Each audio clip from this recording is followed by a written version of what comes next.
ക്യാരറ്റും മാങ്ങയും കൊണ്ട് നമുക്കൊരു പിക്കിൾ ഉണ്ടാക്കിയാലോ? സിമ്പിളാണ്, ടേസ്റ്റിയാണ്. അതുപോലെ ഈ പിക്കിളിൻ്റെ ഒരു പ്രത്യേകത വെച്ചാൽ ഇത് കഴിക്കുമ്പോൾ നല്ലൊരു ക്രഞ്ചിനെസ്സും ഫീൽ ചെയ്യുമേ. ക്യാരറ്റും മാങ്ങയും നമുക്ക് ഒരേ അളവിൽ തന്നെ എടുക്കാൻ ശ്രമിക്കണം കേട്ടോ. ക്യാരറ്റും മാങ്ങയും ഇതേപോലെ കനം കുറഞ്ഞ് ചെറിയ സ്ലൈസായിട്ട് ആദ്യം തന്നെ അരിഞ്ഞ് മാറ്റി വെക്കാം. ഇനി ഇതിലേക്ക് വേണ്ട മറ്റ് ഇൻഗ്രീഡിയൻസ്, പച്ചമുളക് എടുക്കുന്നുണ്ട്. നമ്മുടെ ഒരു സ്പൈസ്നെസ്സിൻ്റെ അളവിനനുസരിച്ച് പച്ചമുളകിൻ്റെ അളവ് കൂട്ടുകയും കുറയ്ക്കുകയും ചെയ്യാമേ. പിന്നീട് ഇഞ്ചി, വെളുത്തുള്ളി, കറിവേപ്പില. ഇഞ്ചിയും വെളുത്തുള്ളിയും ചെറുതായിട്ട് ചോപ്പ് ചെയ്ത് വെച്ചിട്ടുണ്ട്.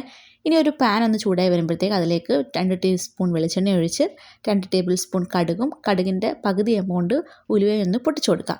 ഇതൊന്ന് പൊട്ടി വന്ന് കഴിയുമ്പോഴത്തേക്ക് നമുക്കതിലേക്ക് നേരത്തെ അരിഞ്ഞ് വെച്ചിരിക്കുന്ന വെളുത്തുള്ളി, ഇഞ്ചി, പച്ചമുളക്, കറിവേപ്പില ഇത്രയും സാധനങ്ങൾ ഇട്ട് കൊടുത്തതിന് ശേഷം ഇതൊന്ന് മൂപ്പിച്ചെടുക്കണം. ഒരുപാട് മൂപ്പിച്ചെടുക്കേണ്ട ആവശ്യമില്ല. ഈ ഇഞ്ചി, പച്ചമുളക്, വെളുത്തുള്ളി അതിൻ്റെയൊക്കെ ഒരു റോ ടേസ്റ്റ് മാറി ഒരു ഗോൾഡൻ ബ്രൗൺ കളർ വരണം. ഇതേപോലെ.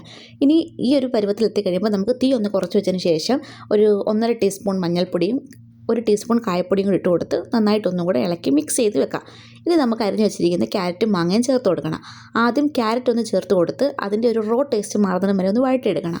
അതിന് പുറമെ നമുക്ക് മാങ്ങയും കൂടെ ചേർത്ത് കൊടുത്ത് ഇളക്കി ഒരു 2-3 മിനിറ്റ് ഒന്ന് നമുക്ക് കുക്ക് ചെയ്തെടുക്കാം.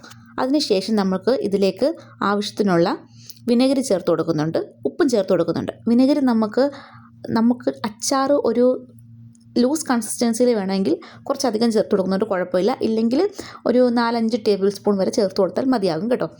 ഇനി ഇത് ഒന്ന് മിക്സ് ചെയ്ത് അടച്ച് വെച്ച് നമുക്കൊരു 2-3 മിനിറ്റ് ഒന്ന് കുക്ക് ചെയ്തെടുക്കണം.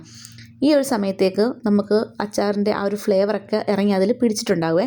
ഒരുപാട് വേവിക്കാൻ നിൽക്കേണ്ട, അതിൻ്റെ ഒരു ക്രഞ്ചിനെസ് അങ്ങ് നമുക്ക് നഷ്ടപ്പെട്ടു പോകും.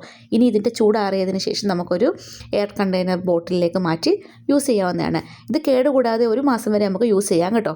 അപ്പോൾ ഇനി ക്യാരറ്റും മാങ്ങയും കിട്ടുമ്പോൾ ഒന്ന് ട്രൈ ചെയ്ത് നോക്കണേ. എങ്കിൽ നമുക്ക് അടുത്ത റെസിപ്പിയുമായിട്ട് പിന്നീട് കാണാം.